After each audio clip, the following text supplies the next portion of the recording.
Hello friends, आपका मेरे channel Sonam की कहानियों में स्वागत है। आज की कहानी है लालची लकड़हारे की कहानी। सोहनपुर गांव में रामलाल नाम का एक लकड़हारा रहता था।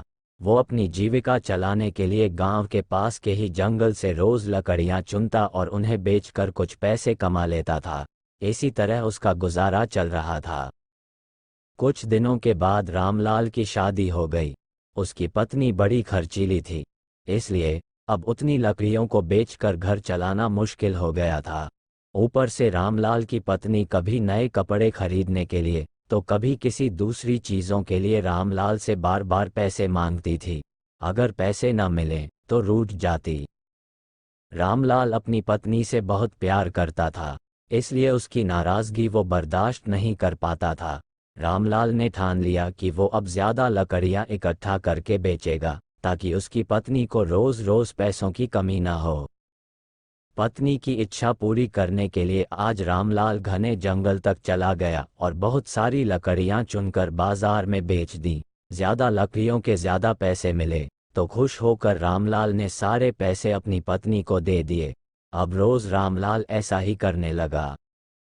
देखते ही देखते उसके मन में लालच इतना बढ़ गया कि उसने धीरे धीरे पेड़ काटना भी शुरू कर दिया। पेड़ काटने से और ज्यादा लकड़ियां हो जाती थीं और उसे अधिक दाम मिलने लगे। लकड़हारा हर हफ्ते एक पेड़ काटता और लकड़ियां बेचकर मिलने वाले पैसों से अपनी पत्नी के शौक पूरे करता। अब पैसे ज्यादा आ रहे थे तो घर भी अच्छे से चल रहा था। धीरे धीरे रामलाल ने पैसों को जुए में लगाना शुरू कर दिया। जुआ खेलने की लत ऐसी लगी कि रामलाल एक मोटी रकम इसमें हार गया। अब इस रकम को चुकाने के लिए रामलाल ने एक दो मोटे मोटे पेड़ काटने का फैसला लिया। जैसे ही रामलाल ने जंगल में जाकर अपनी कुल्हाड़ी को एक बड़े से पेड़ पर चलाने की कोशिश की तो उस पर पेड़ की टहनी ने हमला कर दिया। रामलाल चौंक गया, फिर उसे पेड़ की एक टहनी ने लपेट लिया। रामलाल कुछ समझ नहीं पाया कि यह सब क्या हो रहा है। तभी पेड़ से आवाज आई, मूर्ख, तू अपने लालच के चक्कर में मुझे काट रहा है। तू सारे पैसे जुए में लुटा देता है और फिर पैसे लौटाने के लिए पेड़ काटने आ जाता है।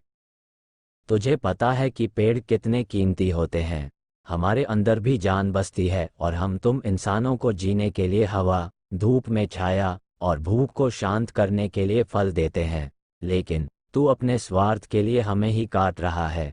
पेड़ ने कहा, आज तू रुक, यही कुल्हाड़ी मैं अब तेरे ऊपर चलाऊंगी। पेड़ की टहनी कुल्हाड़ी से रामलाल पर वार करने ही वाली थी कि वह गिड़गिड़ाने लगा। उसने माफी मांगते हुए कहा, मुझसे गलती हुई है, लेकिन मुझे सुधरने का एक मौका दो। अगर आप मुझे मार दोगे तो मेरी पत्नी का क्या होगा? वो अकेली पड़ जाएगी। आज से मैं किसी पेड़ को नहीं काटूंगा, ये प्रण लेता हूँ। ये सब सुनकर पेड़ को रामलाल के ऊपर दया आ गई। उसने रामलाल को छोड़ दिया। छूटते ही रामलाल भागकर अपने घर गया और पैसों के लालच में न आने का संकल्प ले लिया। कहानी से सीख, लालच में आकर पर्यावरण के साथ खिलवाड़ नहीं करना चाहिए। हमें ऑक्सीजन पेड़ से ही मिलती है, इन्हें काटकर हम खुद अपने जीवन में संकट को ला रहे हैं।